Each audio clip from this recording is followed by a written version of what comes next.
Today I will start the next topic of physics, electric potential. There are so many topics I have taught to you, but today I have to start electric potential.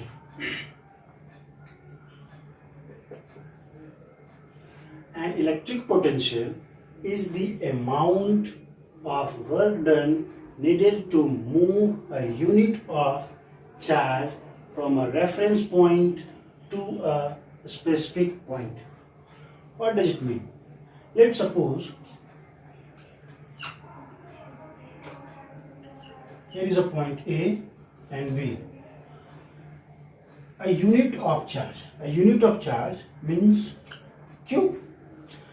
अब यहाँ पे जो work done होगा, पहला तो term यहाँ पे electric in the sense कि वहाँ चार्ज का रिप्रेजेंटेशन होना जरूरी। दूसरा पोटेंशियल किसके पास? तो चार्ज के पास पोटेंशियल होगा यानी वो वर्क डन कंप्लीट करेगा ही करेगा। अब यहाँ से सपोज मान लीजिए यहाँ पे एक चार्ज है, अब उसको इस पॉइंट से किसी भी एक और स्पेसिफिक पॉइंट पे जाना है, तो वो क्या करेगा, यहाँ से वो मूव करेगा और इस पॉइंट तक वो जाएगा, एक सर्टेन डिस्टेंस कवर करेगा। अब सर्टेन डिस्टेंस कवर करेगा इट मीन्स वो वर्क डन कंप्लीट करेगा, but in the respect of Q. That's why and the electric potential is generally denoted by V। तो V equal to, according to definition, an electric potential is the amount of work done. Amount of work done. यानी to move from point A to point B, to what extent work has been performed by the charge is called electric potential. It means it can be written as W by Q. And we also know that W equal to E. So here we can also write down V equal to E by Q. There is a possibility of this because potential energy is equal to work done. But here the work is performed by the charge. That's why V equal to W by Q or E by Q, where E is energy. The next topic is potential difference.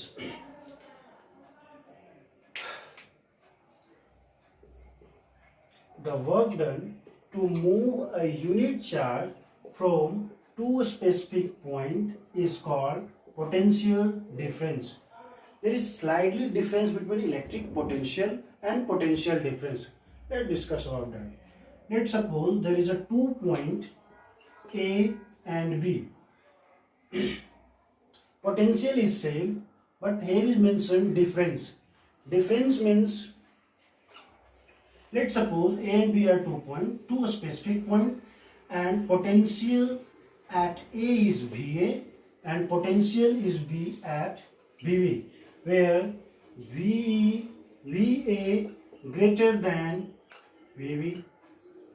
It means the potential difference means VA minus VB with respect to charge, and the work is performed by VA to move a unit charge to VB is WAB. That's why the difference becomes VA minus VB equal to delta.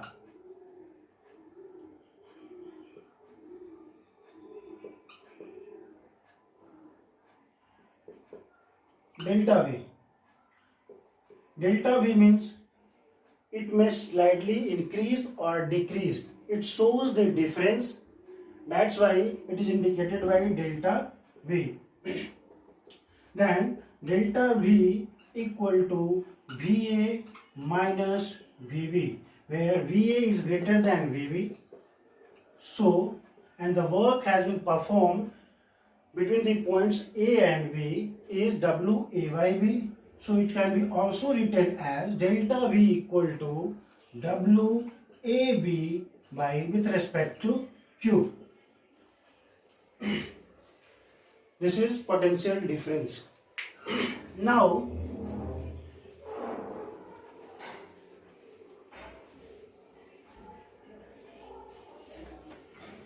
its SI unit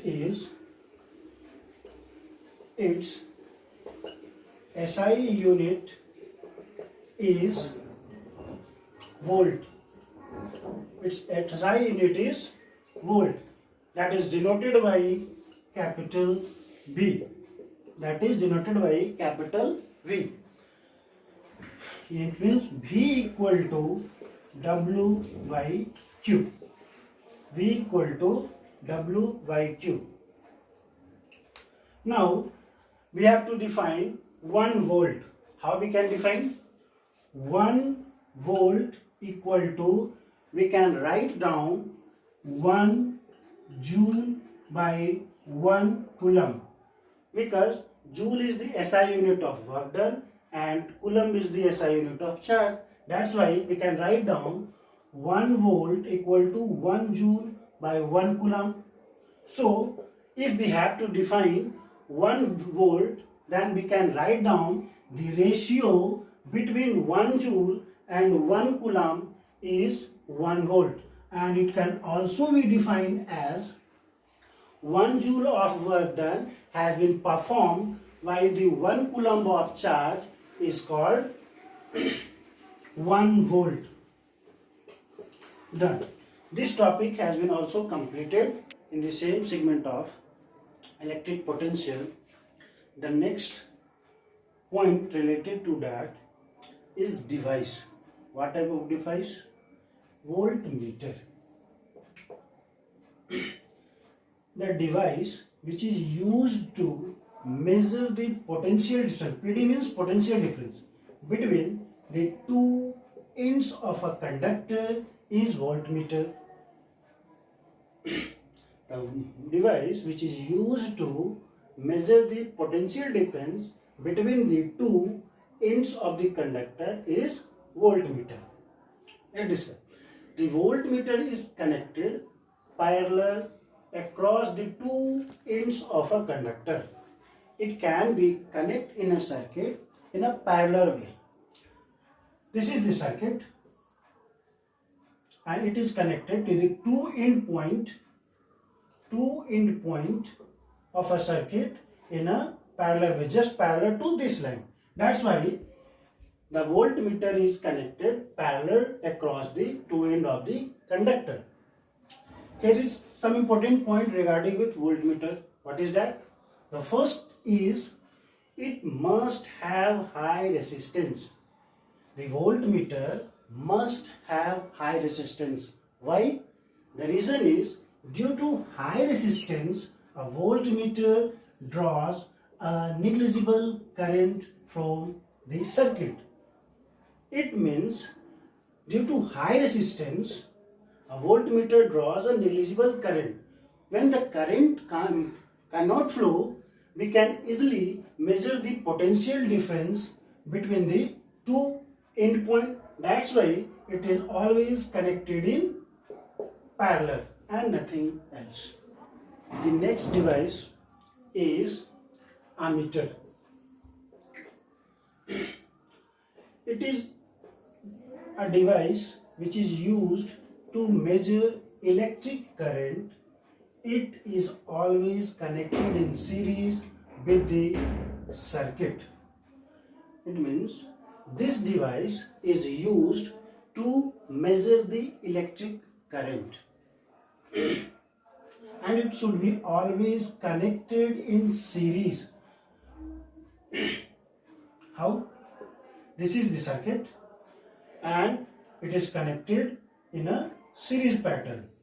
I will describe all these things, parallel, series, when I will go in resistance chapter. Then I will discuss all this.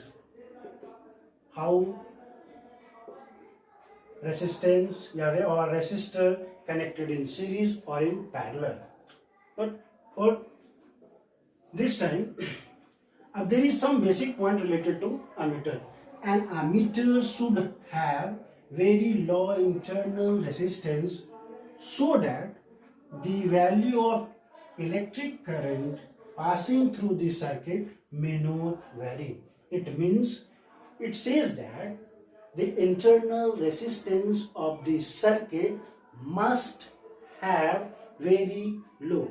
If the resistance will be high, the current can't pass through them. That's why the ammeter is connected in series, that it can measure the whole amount of current and give the value of electric current. These all are the device which is used during the connection of series. The next topic is Ohm's law. Ohm's law. What is Ohm's law? First of all, George Ohm was a great scientist. He tried to set a relation between potential difference and current, and such law is become Ohm's law. And such law has been established in 1826. According to that law, the current flowing through a conductor is directly proportional to the potential difference across its ends.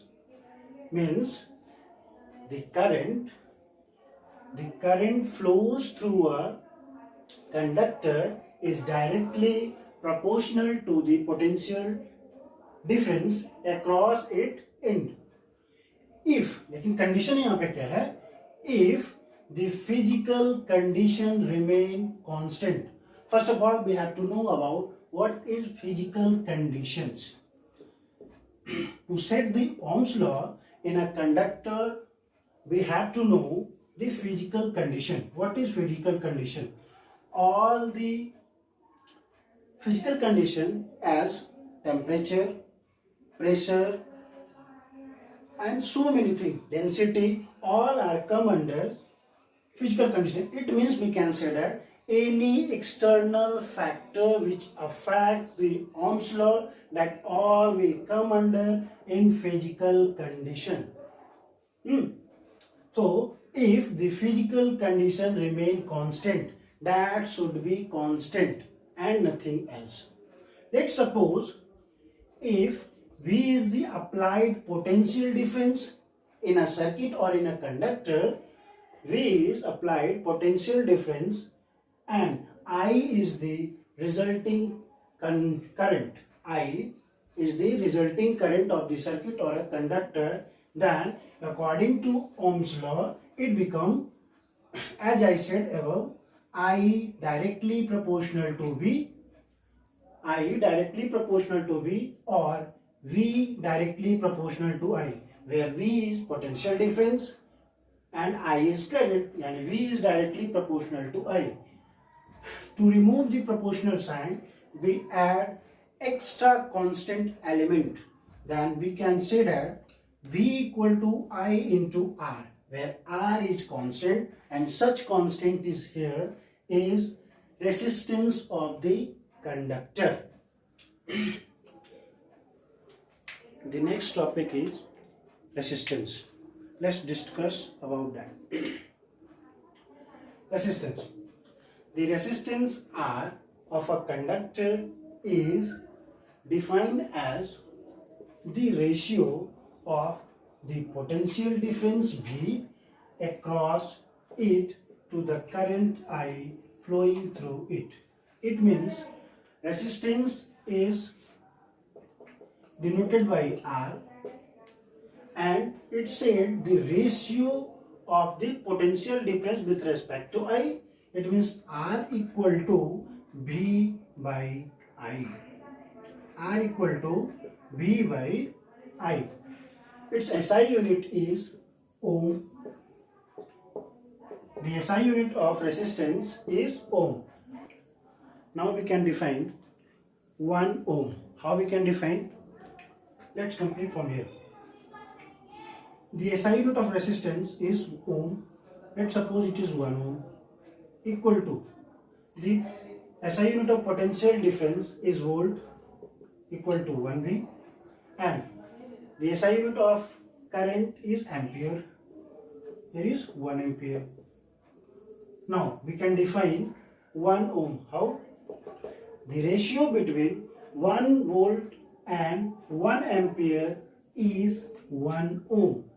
Next topic is factor affecting the resistance.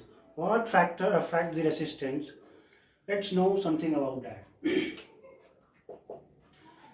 First factor is length of the wire.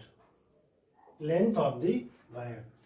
As much as the length of the wire, the resistance will increase. अगर हम wire की length को increase करेंगे तो इसके अंदर जो free electrons होगा, number of free electrons will also increase, and if the number of free electrons increase, the resistance will increase. That's why if we increase the length of the wire, the resistance increase. It means we can also write down here R directly proportional to L. Means R directly proportional to L means if we increase the length of the wire, the resistance will also increase. The second factor, cross-sectional area of the wire. If we increase the cross-sectional area of the wire, the resistance will decrease. How? Let's suppose first wire is this and the second wire is like this. In this, the number of free electrons will overlap to each other, so the number of collision between them will reduce. That's why if we increase the cross-sectional area, the resistance of the wire will decrease. So it can also be written as R proportional and inversely proportional to 1 by cross-sectional area. The third factor which affects the resistance is nature of the wire. The nature of the wire means the material which is used during the conduction of electricity. What type of material that is, it also matter. Every material does not have the same resistance capacity. That's why it will also affect the resistance. And fourth is temperature. If we increase the temperature of the wire or a conductor, the resistance will increase. The next topic is resistivity. What is resistivity? So, as we know that R, it means resistance is directly proportional to length. Just I have told you. R directly proportional to L, it means length of the wire, and R inversely proportional to 1 by A, where A is cross-section area of the wire.